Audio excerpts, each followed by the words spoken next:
ফোনের গ্যালারি খুলে দেখলাম অনেক ভিডিও না করে রাখা আছে। এটাও হয়তো কোনো এক বৃষ্টির সন্ধ্যাবেলায় বানানো ভিডিও।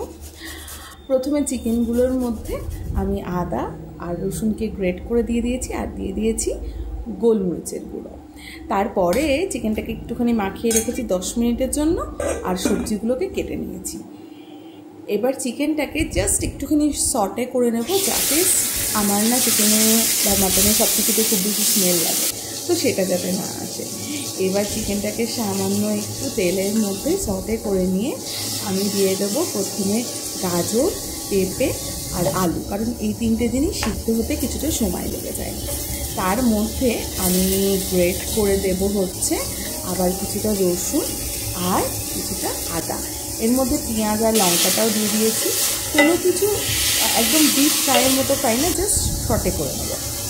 এর মধ্যে দিয়ে দেবো হচ্ছে দারচিনি, গোলমরিচ, এলাচ, আর আমার কাছে তেজপাতা ছিল না, তেজপাতা দিলে আরও দারুণ স্মেল হয়।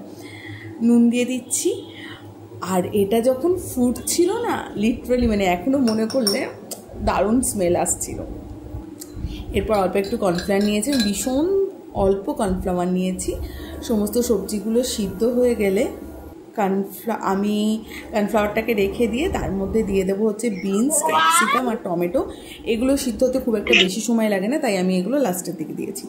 এরপরে আমি এর মধ্যে কর্নফ্লাওয়ার দিয়ে কিছুটা নেড়ে নেব, নেড়ে নিয়ে এটাকে আমি গরম গরম সার্ভ করব বোলের মধ্যে। এই স্যুপটা না ভীষণ হেলদি, কারণ এর মধ্যে সমস্ত রকম সবজি দেওয়া আছে, কিন্তু একদমই রিচ নয়। এটা বাঙালির মানে one of the favourite stew বলা যেতে পারে। একটুখানি গোলমরিচ গুঁড়ো আর বাটারের সাথে গরম গরম এনজয় করো।